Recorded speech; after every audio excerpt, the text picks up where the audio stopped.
뵙고 싶었던 우리 사랑받는 교회 식구들도 이렇게 만나게 해주신 하나님께 영광을 올려드립니다. 우리 양옆에 계신 분들과 인사 나누겠습니다. 옆에 앉아주셔서 감사합니다. 이렇게 인사하겠습니다. 옆에 누가 있다는 게 얼마나 큰 힘인지 모르겠어요. 앞뒤로도 인사 이렇게 나누실까요? 당신 때문에 힘이 납니다. 이렇게 인사하겠습니다. 네, 우리 주님께도 인사 올리겠습니다. 주님 때문에 행복합니다. 네, 감사합니다. 네, 우리가 살아가는 이 세상 보면 만만치 않죠. 그런 가정 가운데 5월 달을 행복한 가정 레시피라고 하는 그런 주제로 5명의 사역자들이 5개의 메시지를 준비했습니다. 말 그대로 복된 가정을 이루어가는 귀한 레시피로 여러분 있는 곳에서 잘 사용되기를 간절히 바랍니다. 저도 그런 마음으로 말씀을 준비해서 왔습니다. 혹시 자리에 앉아 계신 우리 가족분들 가운데 나는 애 다 키웠는데 뭐 이번 달은 5주 내내 별로 들을 게 없겠네, 혹시 이렇게 생각하시는 분 계십니까? 아니면 아직 결혼을 안 해서 이거는 뭐 지금 쓸 말은 아니고 나중에 애 낳으면 그때 사용될 말씀이겠구나, 혹시 이렇게 오해하시는 분들이 계실까봐 말씀을 드립니다. 이 5주 내내 이 말씀의 축제 가운데에서 제외가 되거나 소외가 되시는 분들은 한 분도 없어야 됩니다. 우리는 다 하나님의 자녀이고 우리는 다 누군가의 영적인 아버지, 영적인 어머니가 되어야 될 사람입니다. 우리는 아버지 하나님의 자녀로서 자녀된 자가 어떻게 해야 되는지를 배워야 되고, 그 하나님 아버지의 마음으로 우리에게 맡겨진 아이들, 내 육의 자식이든 내 영의 자식이든 나보다 나이가 많든 적든 내 뒤를 이어서 하나님의 말씀을 이어갈 그 다음 세대에게 영적인 아버지로, 어머니로 하나님의 아버지의 마음을 가지고 키워야 될 책임이 있는 사람입니다. 따라서 한 명도 이 말씀의 축제에서 예외일 수 없습니다. 제외일 수 없습니다. 한결같이 은혜를 누리시는 5주의 시간이 되시기를 축복합니다. 요즘 세상 참 헷갈리는 세상입니다. 복잡한 세상이에요. 얼마나 빨리 바뀌는지 어제 다르고 오늘 다르고 또 내일 다릅니다. 우리나라가 짧은 시간 안에 굉장히 빠른 발전을 했죠. 그러다 보니까 압축 성장의 후유증도 대단합니다. 너무 빨리 많이 바뀌어서 정신이 없습니다. 오늘 중요한 것이 내일 소중할 것인가, 여기에 대해서 자신감이 별로 없습니다. 오늘 붙잡고 있는 이것이 내일도 가치가 있을 것인가, 거기에 대해서 사실 자신이 없습니다. 지금 초등학교에서 공부를 하고 있는 아이들 가운데에서 65%는 지금 우리가 한 번도 가져보지 못한 직업을 그들이 갖게 된다, 그런 얘기를 하더라고요. 이런 세상에서 어떻게 우리 아이들을 길러야 되나 참 고민이 많이 됩니다. 뭐 경제만 이렇게 흔들립니까? 정치도 그렇죠. 정치판이 얼마나 변화가 심한지 정말 어느 당이 어느 당인지 잘 모르겠어요. 당의 이름도 하도 많이 바뀌고 이 사람이 이 당 사람인지 저 당 사람인지 잘 모르겠고 어느 말을 믿어야 될지 잘 모르겠습니다. 정치도 헷갈립니다. 우리 교육은 어떤가요? 교육도 헷갈립니다. 변화가 심해요. 대한민국의 교육 정책은 고3 담임 선생님도 잘 모릅니다. 어떻게 지도를 해야 될지 잘 몰라요. 지난 16년 동안 2001년부터 2016년까지 대한민국의 교육부 장관이 20번 바뀌었습니다. 그럼 무슨 장기적인 정책을 세우겠어요? 평균 수명이 8개월밖에 되지 않는, 이제 업무 파악했으면 내려와야 되는 그런 일들로 어떻게 100년지 대계로 교육을 만들어 나가겠습니까? 우리 한국의 교육을 보면 입시는 있고 교육은 없는, 한 줄로 세워서 어떻게 하면 대학을 보내나 이 얘기만 있지 어떻게 하면 사람들을 참 유의미한 인물로 정말 멋진 인생으로 살려낼 수 있을 것인가, 여기에 대한 대안은 없는 그런 어려운 시대를 살아가고 있습니다. 정치, 경제, 교육 계속 바뀝니다. 연예계도 그렇죠. 연예계에서 오늘 인기 있다고 내일 인기 있습니까? 그런 거 없어요. 저는 아직도 제 마음속에 국민 여동생은 따로 있는데 하도 많이 바뀌는 거예요. 그래서 저는 문근영이 여지껏 제 마음에 국민 여동생인데 어느 순간 문근영이 텔레비전에 나왔더라고요. 완전히 아줌마가 돼서 나왔더라고요. 세월이 많이 흘렀구나 생각이 듭니다. 지금은 누가 대세인가요? 서현. 수지라고 말하신 분은 벌써 옛날 분이야. 예, 그 수지가 아니에요. 요즘은 설현이 확 쓸고 있습니다. 예, 언제까지 갈진 모릅니다. 그게 세상이에요. 그러니까 우리 마음은 불안하죠. 모든 것이 다 이렇게 계속 흔들리고 바뀌어가는 세상 속에서 어떻게 흔들림이 없는 인생을 살 수 있을까? 어떻게 막 하루에도 몇 번씩 어제 다르고 오늘 다르고 내일이 다른 이런 세상 속에서 우리 아이들을, 우리 다음 세대를 어떻게 길러낼까? 우리는 참 마음에 어려움이 많이 있습니다. 흔들리는 세상에서 흔들리지 아니하는 믿음의 사람으로, 이 변화하는 세상 속에서도 변하지 아니하는 색깔이 선명하고 맛이 분명하고 모양이 분명한 하나님의 사람으로 우리 다음 세대를 어떻게 길러낼 수 있을까요? 이것은 저의 소원이고 여러분의 소원인 줄로 믿습니다. 그러나 이것은 또한 우리 하나님 아버지의 소원입니다. 하나님은 아무리 세상이 바뀌어도 변하지 아니하는 하나님의 사람들이 이 땅 가운데 그 하나님의 꿈을 이어가기를 원하십니다. 그래서 성경을 통하여서 어떻게 하면 그런 사람을 세울 수 있을지 수많은 모델들을 우리에게 허락하셨는데요. 오늘 한 인물을 통하여서 그렇게 그 다음 세대를 세우는 원리에 대하여서 보도록 하겠습니다. 여러분 사무엘을 잘 아시나요? 예, 사무엘은 하나님의 왕이시고 하나님이 다스리던 신정시대가 끝나고 이제 인간 왕이 다스리게 되는 왕정시대가 이어지는 그 중요한 시대의 변화기에 하나님의 손에 의하여 사용되었던 사람입니다. 사무엘에 의해서 통일왕국 3명의 왕 중에 2명의 왕이 기름 부음을 받았습니다. 사무엘은 마지막 사사요, 첫 번째 선지자로 굉장히 중요한 시대 변화기에 중요한 역할을 했던 중요한 인물입니다. 성경 가운데에서 그 사람의 허점이나 그 사람의 오점이 남아있지 않은 사람이 별로 없어요. 그 중에 하나가 바로 사무엘입니다. 사무엘이 어떤 잘못을 했는지에 대해서는 어떤 기록도 남아있지 않습니다. 특별히 사무엘이 어떤 사람인가에 대해서 보여줄 수 있는 말이 있는데요. 사무엘상 3장 19절 말씀을 잠깐 보겠습니다. 사무엘상 3장 19절, 20절, 21절까지인데요. 19절, 20절만 읽으면 되겠네요. 구약성경 330페이지 사무엘상 3장 19절, 20절 말씀을 제가 읽겠습니다. 사무엘이 자랄 때에 주님께서 그와 함께 계셔서 사무엘이 한 말이 하나도 어긋나지 않고 다 이루어지게 하셨다. 이런 사람으로 살면 얼마나 멋질까요? 그렇죠? 사무엘이 이런 사람입니다. 20절, 그리하여 단에서 브엘세바까지 온 이스라엘은 사무엘이 주님께서 세우신 예언자임을 알게 되었다. 이런 사람으로 살면 얼마나 멋질까요? 단은 가장 북쪽에 있는 도시, 브엘세바는 가장 남쪽에 있는 도시, 단에서 브엘세바까지, 할라에서 백두까지 이 사람이 하나님의 사람인 것을 모르는 사람이 아무도 없었답니다. 이런 인생을 우리 자녀가 살 수 있다면, 우리 다음 사람이 살 수 있다면 얼마나 멋질까요? 그렇게 기르시고 싶으신가요? 그렇게 우리 교회의 다음 세대가 그런 기둥으로 서기를 원하시나요? 예. 그러면 오늘 정말 잘 오셨습니다. 예. 그렇게 세우라고 하시는 하나님의 말씀을 잠깐 듣겠습니다. 이 대단한 인물 사무엘이 살았던 시대가 어떤 시대였는지 먼저 좀 말씀드리겠습니다. 이렇게 대단한 인물이라면 그 시대도 대단했겠죠? 그렇지 않아요.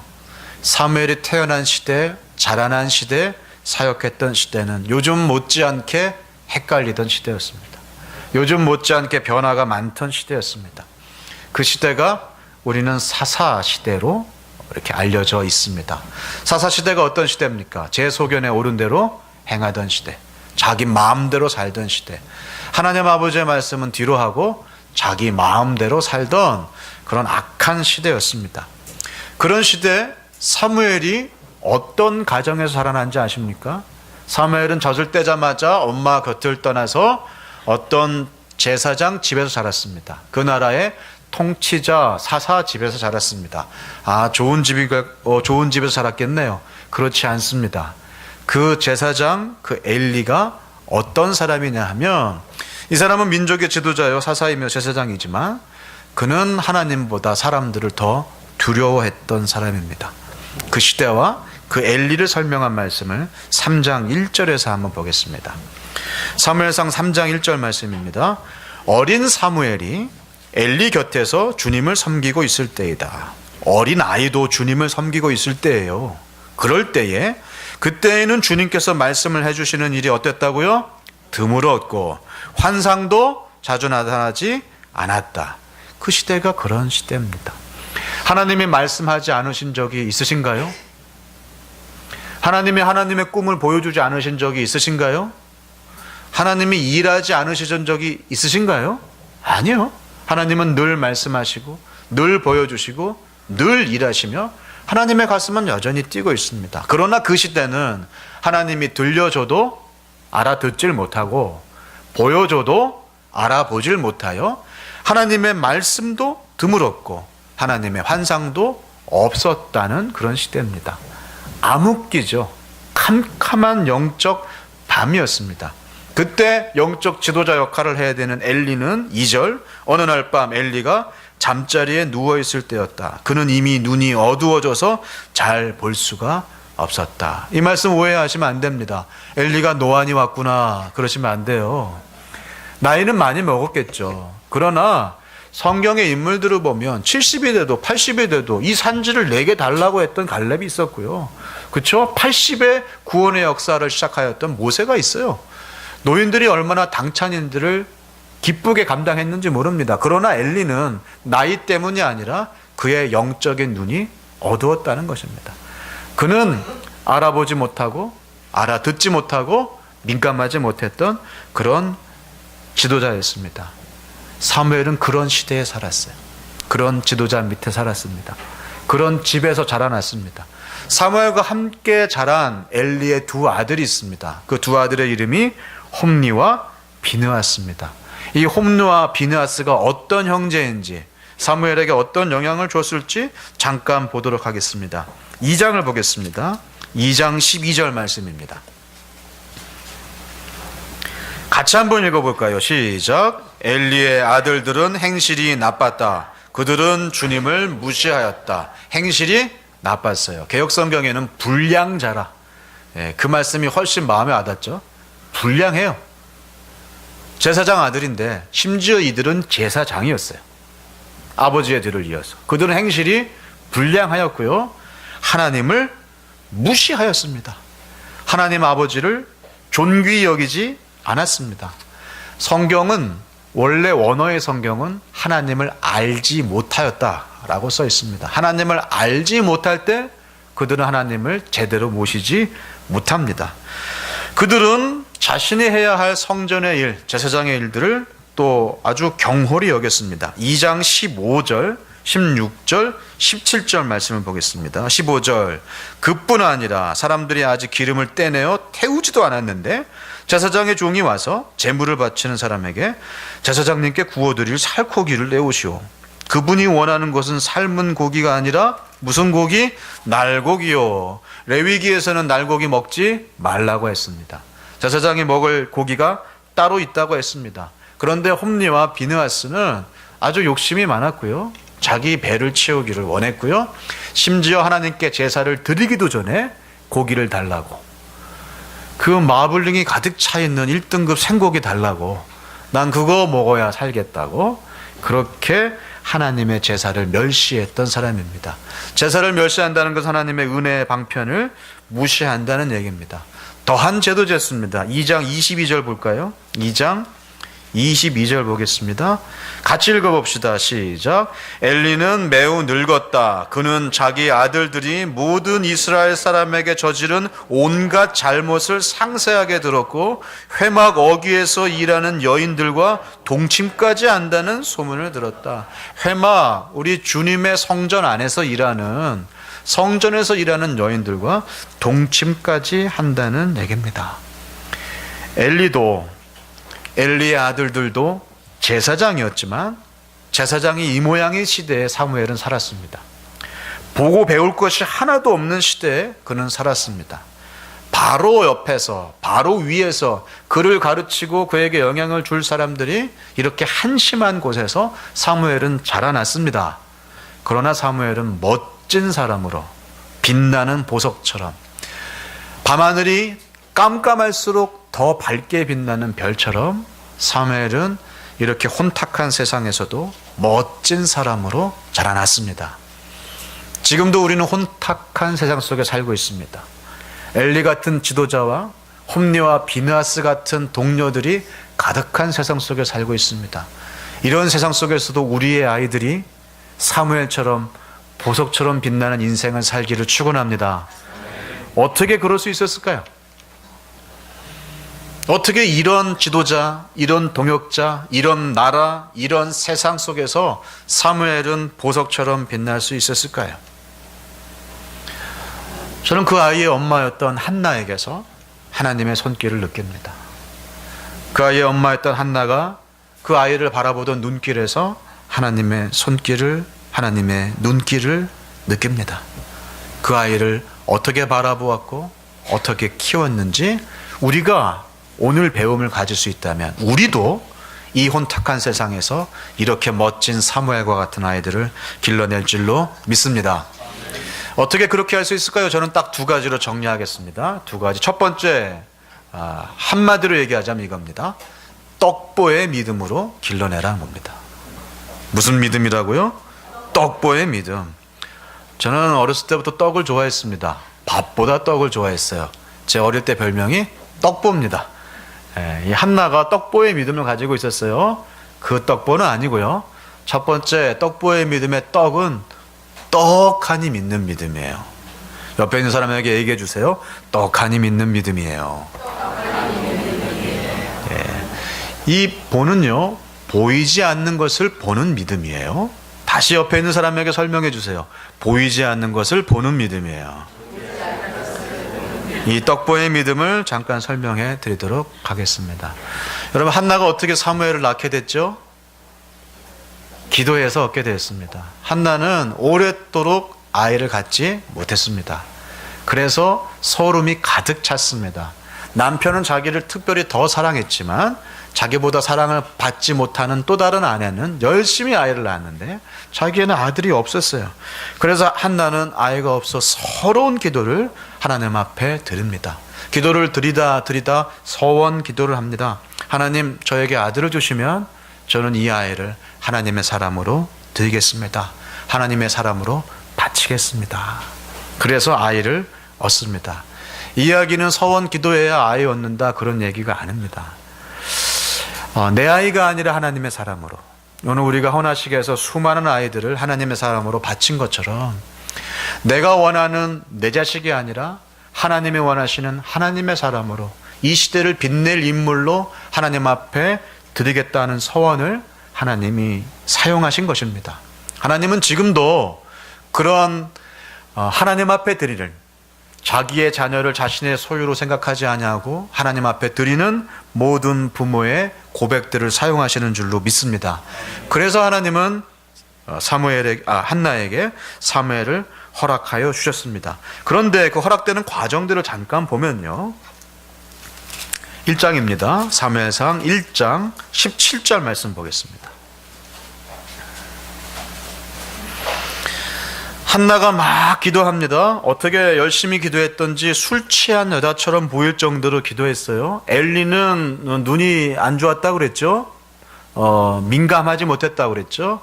그래서 슬피 울며 기도하는 여인을 술 취했다라고 생각을 했습니다.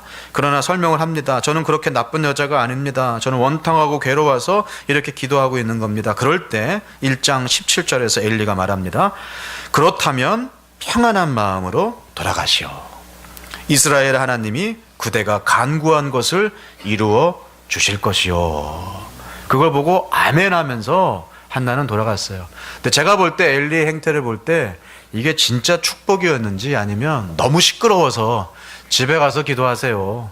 기도 들어주실 겁니다. 이렇게 얘기한 건지 잘 자신이 없습니다. 저는 후자일 가능성이 높다고 봐요. 그냥 입에 발린 이야기일 수도 있었어요. 하나님이 들어주시겠죠. 이젠 집에 가세요. 이렇게 얘기했다고요. 그런데 하나님이 기름 부어 세우신 그 사사의 이야기를 한나는 믿었습니다. 그래서 18절 읽어볼까요? 한나가 대답하였다. 제사장님, 이 종을 좋게 보아주시기 바랍니다. 한나는 그 길로 가서 음식을 먹었다. 그리고 다시는 얼굴에 슬픈 기색을 띠지 않았다. 이게 아멘입니다. 한나는 떡하니 믿는 믿음이 있었어요. 한나는 하나님이 주시는 말씀을 확실한 약속으로 믿는 믿음이 있었어요. 하나님 말씀하시자 그대로 될 줄을 믿는 믿음이 있었습니다. 이것이 한나의 첫 번째 떡하니 믿는 믿음이었습니다.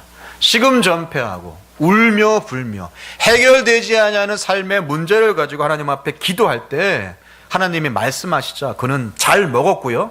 힘을 냈고요. 그렇게 될 줄을 믿었고요. 정말 그렇게 살았어요. 이게 진짜 믿음입니다. 근데 우리는 그렇게 잘 못합니다. 눈에 보이지 아니하는 하나님의 약속보단 눈에 보이는 나의 것들이 훨씬 믿음직스러운 사람들입니다. 하나님이 복 주실 것이야 라고 하는 옆에 있는 사람의 격려보단 차라리 그 한마디보단 돈백이라도 빌려주지, 이런 게 훨씬 우리 마음에 가까워요. 하나님이 나의 기업이 되신다라고 하는 성경의 약속보다 차라리 내 통장에 있는 통장 잔고가 훨씬 가까워요. 하나님 우리에게 형제를 주시고 자매를 주시고 하늘 권속을 주셨다 이 말씀보다 그냥 내가 어려울 때, 내가 청탁을 넣을 때 내 부탁을 들어줄 내 연줄이 훨씬 가깝습니다. 예수 그리스도께서 나의 남편이 되신다 그 말씀보다 월급 따박따박 들고 오는 남편이 더 믿음직합니다. 우리는요, 엊그제 들어놓은 종신보험이 하나님의 말씀보다 훨씬 담보가 됩니다. 그게 바로 우리의 믿음입니다. 한 사람이 밤길을 가고 있었습니다. 캄캄한 밤이었습니다. 한 길 앞이 보이질 않았습니다. 결국 미끄러져 낭떠러지에 떨어졌습니다. 그런데 천우신저로 떨어지다가 나무 줄기를 잡은 거예요. 그래서 그 낭떠러지에서 떨어져 죽지 않고 살아남게 됐습니다. 그걸 꽉 붙잡고 이 사람이 목 놓아서 외쳤습니다. 사람 살려주세요. 사람 살려주세요. 그 밤에 누가 지나가겠어요? 아무도 듣지 않죠. 이 사람이 나중에 정말 한나처럼 목을 놓아 기도하며 하나님 앞에 외쳤습니다. 하나님 제발 살려주세요. 하나님 살려주세요. 그러자 하나님이 음성을 들려줬습니다. 살고 싶으냐? 깜짝 놀랐어요. 설마 기도했는데 설마 나타나신 거예요. 하나님 살고 싶으냐? 네, 살고 싶습니다. 그렇다면 그 손을 놓거라. 아니, 이 손을 놓으면 전 떨어져 죽는다니까요. 살고 싶으냐? 네. 그럼 그 손을 놓거라. 아니, 이거 놓으면 저 죽는다고요. 살고 싶으면 그 손을 놓으라니까. 이 사람이 어떻게 얘기했는지 아세요? 이렇게 얘기했습니다. 거기 하나님 말고 다른 사람 없어요.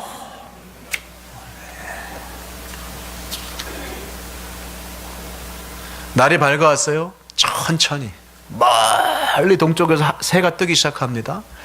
캄캄해서 지난 밤새 아무것도 보이지 않던 그 지역이 보이기 시작합니다. 죽을 힘을 다해서 붙잡고 있었던 그 나무 둥지가 눈에 보이기 시작합니다. 그리고 정말 까마득한 계곡이라고 생각했던 아래 모습이 보이기 시작하는 거예요. 바로 밑에 길이 있었어요. 30cm 밑에 길이 있었어요. 그 손만 놓았다면 바로 그는 아주 안정된 땅에 착지할 수 있었고 그 밤고생을 할 필요가 없었어요. 그러나 보이지 아니하는 그때 하나님의 음성을 들려주어도 믿지 못하는 그 사람은 그 시대가 새로운 시대로 바뀌기 전까지 정말 생고생을 할 수밖에 없었습니다. 그게 한나가 처해있던 시절 한나 아닌 다른 사람들의 모양새였습니다. 하나님 지금도 말씀하십니다. 그거 놓고 이거 잡아. 제발 그거 놓고 이거 잡아. 이거 잡으면 살고 이건 놓치면 죽는 거야. 그런데 우리는 보이지 아니하는 것보다 내 눈에 보이는 그것 붙잡고 살아갈 때가 훨씬 많다는 것입니다. 한나는 떡하니 믿었습니다. 하나님 말씀하신 대로 순전히 믿었습니다. 그것 놓고 이것 붙잡으라고 할 때 그는 밥 먹고 힘내어서 이것 붙잡는 삶으로 나아갔습니다. 그럴 때 한나는 다른 사람은 길러내지 못하는 시대의 인물을 만들어 냈습니다. 떡하니 믿으십시오. 떡하니 믿으십시오. 이 세상 무슨 다른 믿을 게 있겠습니까? 이 세상에 무슨 확실한 게 있겠습니까? 이 세상에 어떤 보장이 있겠어요? 우리 하나님 외에는 어떤 것도 보증이 될 수 없습니다. 우리 주님만이 확실한 보장될 줄 믿습니다. 하나님 붙잡으면 다 붙잡는 줄로 믿습니다. 하나님 놓치면 다 놓치는 것으로 믿습니다. 그 믿음이 우리 가운데 있을 때, 그 하나님만이 확실한 산성이라는 믿음이 있을 때 우리는 그분 믿게 되는 떡하니 믿는 한나의 믿음을 갖게 됩니다. 떡보의 믿음의 뭐라고 그랬죠? 보이지 않는 것을 보는 믿음입니다. 보여줘도 보지 못하고 들려줘도 듣지 못하던 그런 시대에 한나는 남들은 보지 못하는 것을 보는 믿음이 있었습니다. 2장 18절 말씀을 잠깐 보도록 하겠습니다.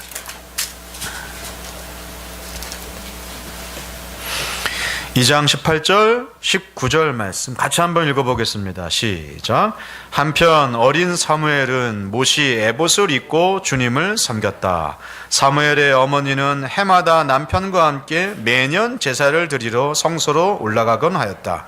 그때마다 그는 아들에게 작은 겉옷을 만들어서 가져다 주었다. 이게 보이지 않는 것을 보는 믿음과 무슨 상관이 있을까요? 1년에 한 번 제사장에게 맡겨놓은 아들 찾아가면서 옷 해입힌 게 무슨 대수인가요? 이런 생각이 되시죠? 그러나 이 말씀은 우리가 생각하는 것보다 훨씬 큰 것을 가지고 있습니다. 한나는 엄마로서 1년에 한 번 자기 자식을 만나러 갈 때 자식이 좋아하는 것을 가져가지 않았습니다. 한 번밖에 없는 면회니까 우리 아들이 좋아하는 피자 사가야 되겠다. 치즈 크러스트 있는 걸로다가 그렇게 말하지 않았습니다.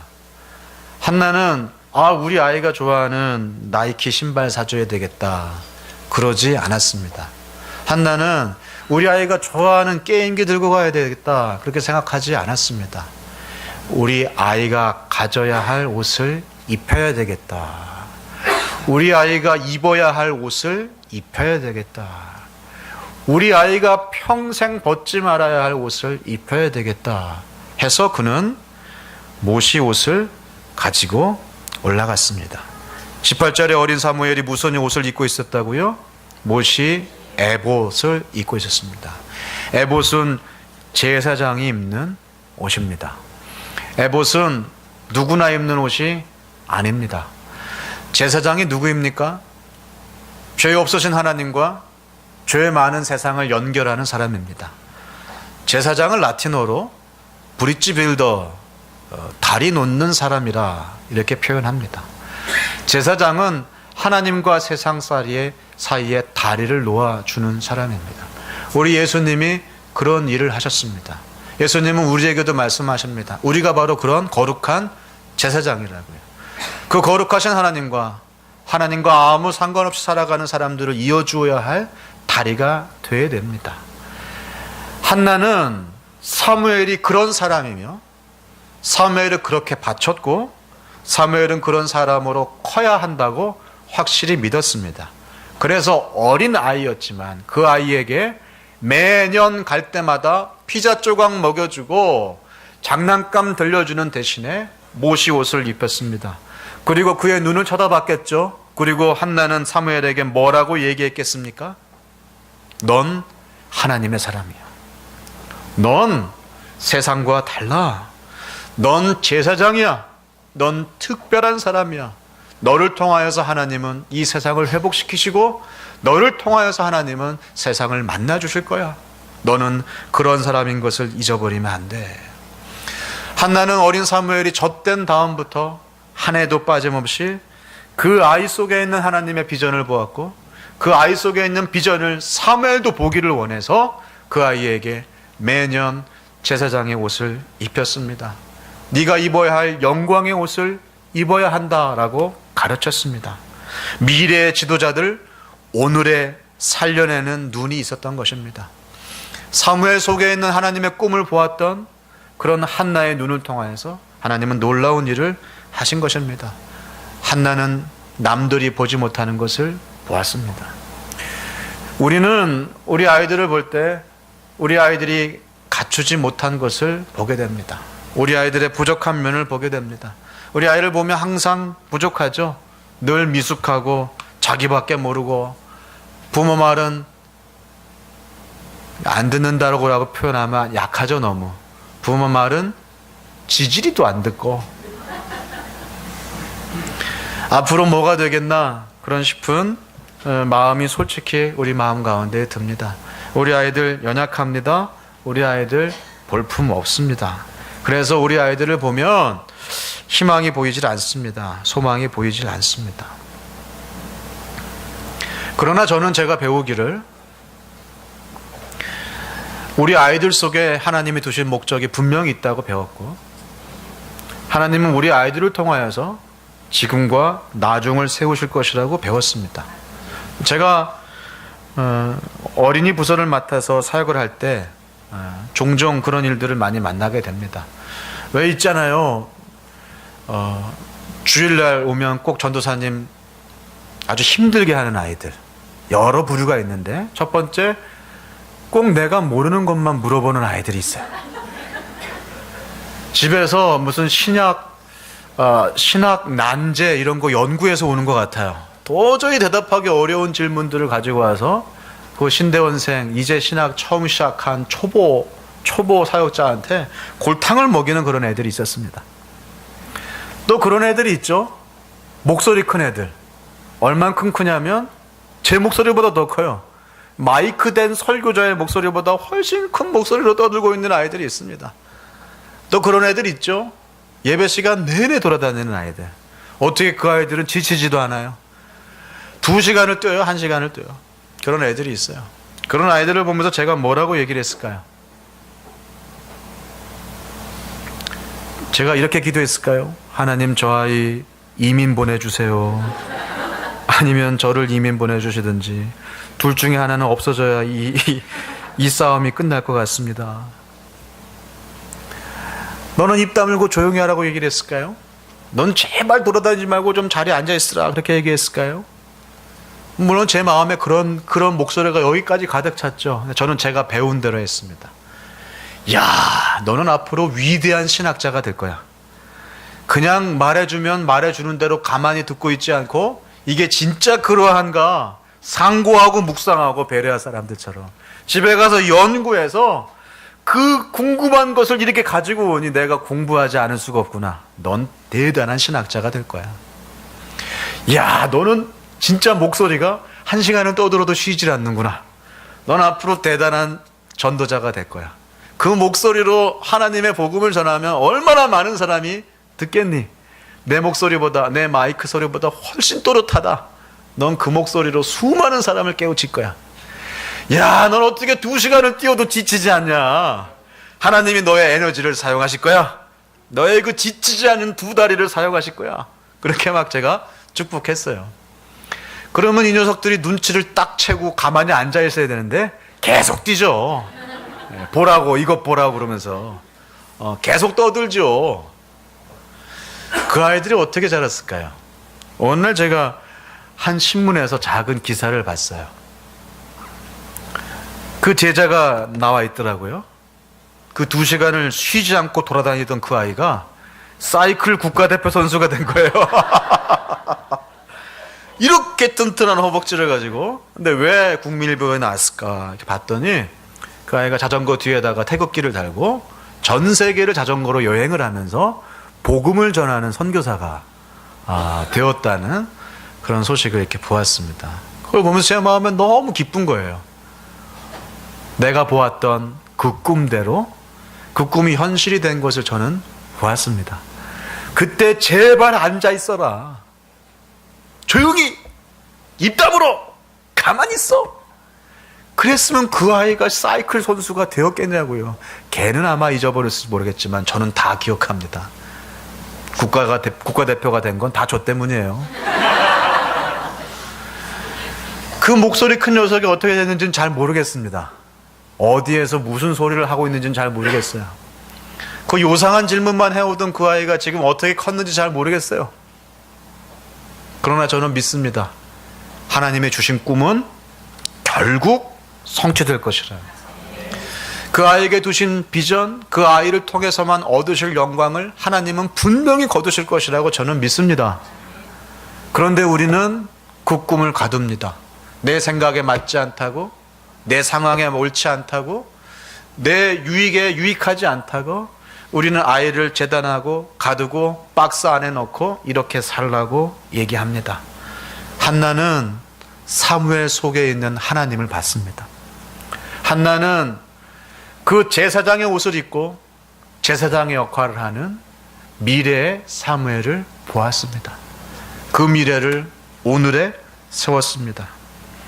너는 하나님이 크게 쓰실 하나님의 사람이야. 이 눈길로 우리가 우리 아이들을 보고 그 하나님의 마음으로 우리 아이들을 격려할 때 우리 아이들은 평생 하나님의 꿈을 떠나지 아니하는 하나님의 사람이 될 줄로 믿습니다. 엘리와 엘리의 아들들은 어떻게 됐는지 아십니까? 하나님이 사무엘에게 보여주셨던 그 꿈과 예언대로 그들은 한날 한시에 죽었습니다. 그 가문의 노인이 나타나지 않을 것이다. 모든 사람이 젊어서 죽을 것이다. 라고 하는 예언대로 그 가문은 멸절되었습니다. 홈리와 비느하스는 한날에 한 장소에서 전쟁을 하다가 죽었고 엘리는 그 이야기를 듣고 의자에서 넘어져서 목이 부러져서 죽었습니다. 두 번째 아들의 며느리였던 여인은 아이를 낳다가 그 소식을 들었습니다. 자기의 남편과 또 남편의 형제와 남편의 아버지가 죽었다는 소식을 듣고 아이를 낳다가 자기도 죽습니다. 죽기 직전에 아이에게 이름을 붙입니다. 이가봇. 이가봇은 영광이 떠났다라는 뜻이에요. 어느 부모가 자식의 이름을 붙이는데 영광이 없다라고 싶겠습니까? 그렇게 그 가문은 사라졌습니다. 그러나 하나님은 사무엘을 통하여서 왕국의 시대를 여셨고 두 왕에게 기름 붓게 하셨고 다윗이 어려울 때마다 사울이 빗나갈 때마다 사무엘을 통해서 다시 한번 영점 조정을 하셨습니다. 떡보의 믿음으로 어두운 세상에서 빛나는 보석 같은 사무엘 같은 사람을 세우시기를 간절히 구합니다. 그러나 제가 마지막으로 여러분에게 또 하나 들려드려야 할 얘기가 있습니다. 사무엘의 아이들은 어떻게 됐을까요? 그렇게 좋은 엄마 밑에서 그렇게 엄청난 위인으로 자라난 사무엘은 그 두 아들을 어떻게 키웠을까요? 성경은 이렇게 얘기합니다. 백성들이 다가와서 사무엘에게 얘기합니다. 당신의 두 아들 때문에 도저히 못 살겠습니다. 이들이 판결을 굽게 하여 공정한 정치를 펴지 못합니다. 우리에게 제대로 된 왕을 주십시오. 하나님을 왕으로 모시는 신정 정치가 끝나고 인간 왕을 모시게 되는 왕정 정치가 시작된 직접적인 계기, 사무엘의 아들들이었습니다. 이것은 우리를 겸손하게 합니다. 우리는 많은 순간 내 자식을 내가 만든다고 생각을 합니다. 내가 이렇게 키우면 아이들이 클 것이라고 생각을 합니다. 심지어 신앙의 인물들도 그렇게 생각을 합니다. 열심히 큐티하고 열심히 아이들에게 성경을 가르치고 아이들을 위해서 새벽마다 기도하면 우리의 아이들은 하나님의 사람으로 자랄까요? 우리는 그렇게 되기를 원하지요. 그러나 우리가 그런 사람을 만들 수 없습니다. 하나님이 그런 사람을 세우실 줄로 믿습니다. 그럼 왜 우리가 이 일을 해야 되는가? 그렇게 하라고 명령하시기 때문에 그렇습니다. 우리 자녀는 하나님 손에 올려드리고 내가 할 수 있는 것을 다하여 충성하는 것, 그것이 바로 떡보의 믿음입니다. 세상이 너무 시끄럽습니다. 저마다 다 이것이 성공이라고 외칩니다. 이 길로 가야 산다고 얘기합니다. 이렇게 살아야 한다고 얘기합니다. 굳은 마음을 가지고 살아도 세상은 계속 여러분을 흔들어 댈 겁니다. 제가 교육학자입니다. 교육학 전공했고 교육학 박사를 했고 교육학으로 가르치고 교육학으로 사역하고 교육학으로 또 다른 사람들을 세우고 있습니다. 그러니 제가 가지고 있는 교육 철학을 저의 반쪽인 제 아내에게 늘 얘기하겠죠. 제 사역을 제 아내도 함께 동역하고 있기 때문에 저는 늘 말하고 같이 토의하고 같이 이야기하고 같이 구상합니다. 제 아내는 거의 교육학자예요. 웬만한 사람들보다 훨씬 많은 교육 이론을 가지고 있습니다. 근데 제 아내는 옆집 아줌마만 만나고 오면 교육 철학이 바뀝니다. 우리가 우리 애를 이렇게 키우면 안 될 것 같아요. 우리 애들 완전히 바보 만드는 것 같아요. 잘 생각해 봅시다. 믿는 건 믿는 건데 그래도 우리 아이들은 헷갈리는 세상입니다. 누가 우리 아내에게 돌을 던질 수 있겠습니까? 여기서 누가 세상에 나갔다 오면 마음 흔들리지 않은 사람 누가 있겠어요? 다 흔들어대고 있어요. 헷갈리게 만들고 있다고요. 그럴 때 맛이 분명하고 모양이 분명하고 색깔이 선명한 사무엘과 같은 인생을 세우길 원하신다면 우리는 우리 편에서 해야 할 일을 제대로 하자고요. 떡하니 믿는 믿음, 누가 뭐라고 해도 하나님 하시겠다고 한 그것을 믿는 믿음, 누가 뭐라고 해도 그 아이 속에 있는 보이지 않는 하나님의 비전을 보는 믿음, 그 떡보의 믿음으로 사시기를 축원합니다. 옆에 있는 사람에게 얘기하세요. 떡보의 믿음으로. 뒤에 있는 사람에게 얘기하세요. 떡보의 믿음으로. 다 뒤를 돌아보시면 누가 이렇게 서로 마주보고 얘기를 합니까? 마주보셔야죠. 오늘 1부 예배, 2부 예배 통해서 아이들이 하나님 앞에 이렇게 드려지는 모습을 보면서 한나가 사무엘을 하나님 앞에 드렸던 그런 장면을 제가 이렇게 눈으로 보는 것 같아서 큰 감동이 있었습니다. 이 아이들이 세상을 뒤집어 놓을 겁니다. 우리를 통하여 떡보의 믿음으로 우리 다음 세대가 그런 사람으로 설 것입니다. 우리 같이 기도합시다. 5주 동안 계속될 레시피, 제가 오늘 죽을 썼는지 밥을 만드는지 잘 모르겠어요. 어떤 레시피가 될지는 모르겠습니다. 그러나 여러분, 이제 문 밖에 나가시면 우리를 흔들어 놓을 세상의 압력들이 얼마나 심한지 모릅니다. 사무엘이 처했던 그 시대처럼 이렇게 살아야 된다. 사무엘이 처했던 그 환경처럼 정말 배울 거 하나 없는 지도자와 내 마음 흔들어 놓는 동역자가 옆에 있는 그런 시대로 우리 아이들이 살아가고 있습니다. 그럴 때 우리가 뭘 믿겠습니까? 뭘 붙잡겠는가요? 우리 하나님 한 분 외에는 우리가 붙잡을 분이 없습니다.